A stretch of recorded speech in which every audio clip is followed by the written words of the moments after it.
Hi hello. ഇതെന്താന്ന് മനസ്സിലായാ?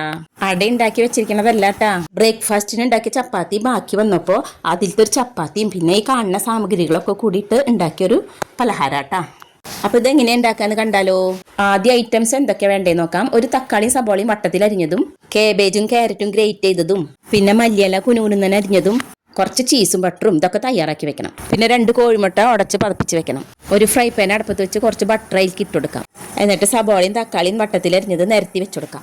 കുറച്ച് butter അതിലിട്ട് കൊടുക്കാം. ഇനി ആ കോഴിമുട്ട ഉടച്ച് കലക്കി വെച്ചത് ഇതിലേക്ക് ഒഴിച്ചു കൊടുക്കാം. വേഗം തന്നെ ആ ചപ്പാത്തി ഇതിന്റെ മേലേക്ക് വെച്ച് കൊടുക്കാം. കുറച്ച് നന്നായി ഒന്ന് ചൂടായി വരുമ്പോൾ ഇതൊന്ന് മറിച്ചിട്ട് കൊടുക്കാം. മറിച്ചിടുമ്പോൾ തക്കാളിയും സബോളയും നീങ്ങി പോവാണ്ട് ഒന്ന് ശ്രദ്ധിക്കണം. ഇനി ഇതിന്റെ ഒരു ഭാഗത്ത് നമ്മൾ റെഡിയാക്കി വെച്ച മല്ലിയിലയും ക്യാരറ്റും കാബേജും ഒക്കെ അങ്ങനെ വെതറി കൊടുക്കാം. തീയൊന്ന് കുറച്ച് വെച്ചിട്ട് വേണട്ടോ ഇതൊക്കെ ചെയ്യാനായിട്ട്, അല്ലെങ്കിൽ ചപ്പാത്തി കരിഞ്ഞു പോവും. ബാക്കി പകുതി ഭാഗത്ത് ചീസ് പീസായി ഇട്ട് കൊടുക്കാം. ഇതിൽ വേണമെങ്കിൽ കുറച്ച് കുരുമുളക് പൊടിയും കൂടി വെതറണമെങ്കിൽ വെതറാട്ടോ. ഞാനിവിടെ കുരുമുളക് പൊടി ചേർത്തിട്ടില്ല. ഇനി നമുക്കിത് നടുപാതി മടക്കിയിട്ട് കൊടുക്കാം.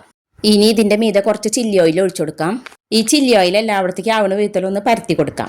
ഈ ചില്ലി ഓയിൽ ഉണ്ടാക്കണത് ഞാൻ വീഡിയോ ഇട്ടിട്ടുണ്ടായിരുന്നു കേട്ടോ, എല്ലാവരും കണ്ടിട്ടുണ്ടാവുമല്ലോ. ഇനി ഇത് പീസാക്കി വെക്കാം. അങ്ങനെ ഓരോരുത്തർക്കും ഓരോ പീസ് എടുത്ത് കഴിക്കാം. കൂടുതൽ വേണമെങ്കിൽ ഈ മെത്തേഡിൽ തന്നെ കുറച്ചും കൂടി ഉണ്ടാക്കാം.